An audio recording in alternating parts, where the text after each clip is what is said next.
It is very nice to greet you again. In today's video we will talk about the following. Why do dogs' hairs stand up? What does it really mean? If you've ever seen the hair on your dog's back suddenly stand on end, you've witnessed something commonly called hackles. It can seem dramatic, sometimes even intimidating, but what does it really mean? Is hackles a sign of aggression?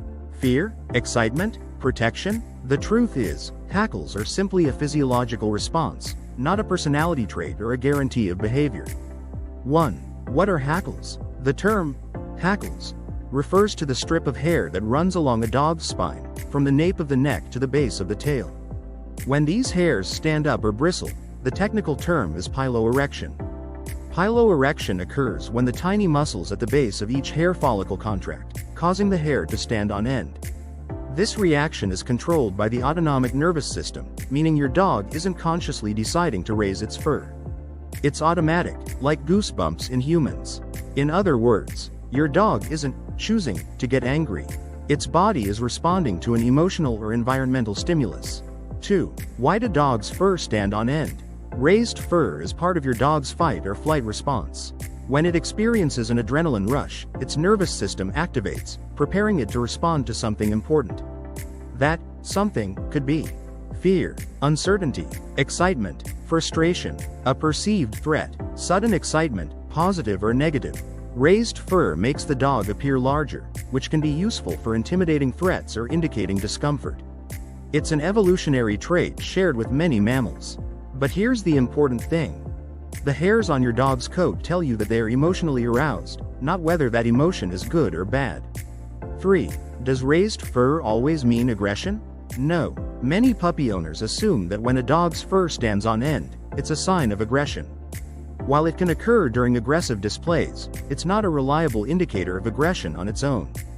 Think of the raised fur as a switch that turns up the volume on emotions. The dog may be nervous about a new environment, overstimulated during play, startled by a sudden noise, frustrated by a barrier, like a fence or a leash, very excited to greet another dog. Without looking at the rest of the body language, the fur doesn't tell the whole story. 4. The science behind raised fur. When your dog senses something significant, its sympathetic nervous system is activated. This triggers a series of physiological changes: increased heart rate, dilated pupils, muscle tension, increased alertness, piloerection, raised hair. This is the same system responsible for survival responses. It prepares the body to act quickly. The tiny muscles responsible for raising the hair are called erector pili muscles. They contract involuntarily when adrenaline levels rise.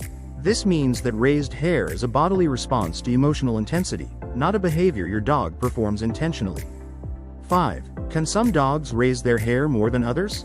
Yes. Some dogs exhibit more pronounced piloerection due to their coat type or breed genetics.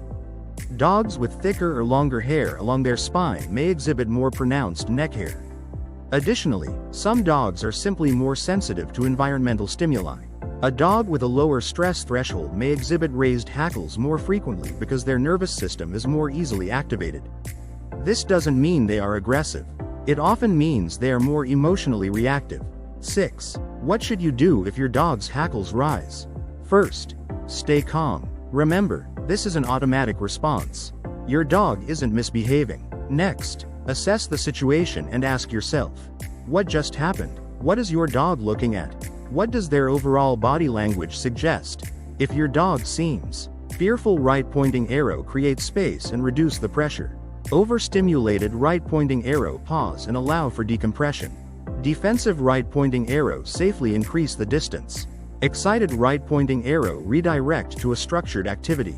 Avoid punishment. Because raised fur is involuntary, correcting your dog for having raised fur would be like correcting someone for having goosebumps. Instead, focus on helping your dog regulate their emotional state and work on training them to remain emotionally calm during moments of high excitement. It is a pleasure to inform you and help you. If you have not subscribed to the channel, you should do it now. Take care of yourself and your furry friend. A hug, and until the next video.